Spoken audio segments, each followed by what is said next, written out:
রমজান মাস চলছে, একটু মসজিদ নিয়ে কথা হোক। কলকাতার সব থেকে পুরনো মসজিদ কোনটা?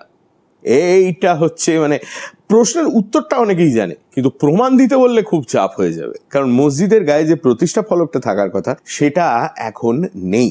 কলকাতার সব থেকে পুরনো মসজিদ সম্ভবত চিতপুরের বসরি শাহ মসজিদ। বসরি শাহ কে ছিলেন? বসরি শাহ ছিলেন একজন সুফি পীর, আর ওই যে নামে বসরি রয়েছে তার মানে হচ্ছে উনি এসেছিলেন ইরাকের বাসরা থেকে। কবে এসেছিলেন?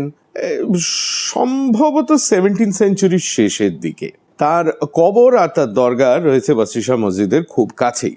এবার মসজিদের প্রসঙ্গে আসা যাক। মসজিদের গায়ে আমি বলছিলাম প্রতিষ্ঠা ফলক এখন নেই, কিন্তু একসময় তো ছিল।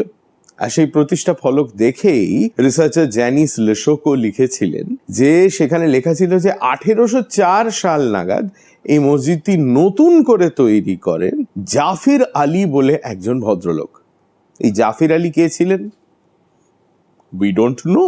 কিন্তু 1804 সালে মসজিদটা নতুন করে তৈরি করা হয়েছিল, মানে তার আগে নিশ্চয়ই মসজিদটা ছিল, হয়তো এর থেকে আরো ছোট ফর্মে ছিল। মসজিদটা যে খুব পুরনো সেটা একটা আন্দাজ আমরা করতে পারি মসজিদের যে আর্কিটেকচারাল স্টাইল সেটা থেকে। এই স্টাইলের মসজিদ, এটাকে বলা হয় বেঙ্গল স্টাইল, আর অনেকেই হয়তো বলবে যে মুর্শিদাবাদ এর মসজিদের সঙ্গে এই মসজিদের একটা মিল আছে। তাহলে কি জাফির আলী হচ্ছেন মীর জাফর? উনি কি 1804 অব্দি বেঁচে ছিলেন? তবে বসরি শাহের মসজিদ যে কলকাতার সব থেকে পুরনো মসজিদ, এটা কিন্তু আপনি একাধিক বইতে একাধিক লেখাতে পাবেন।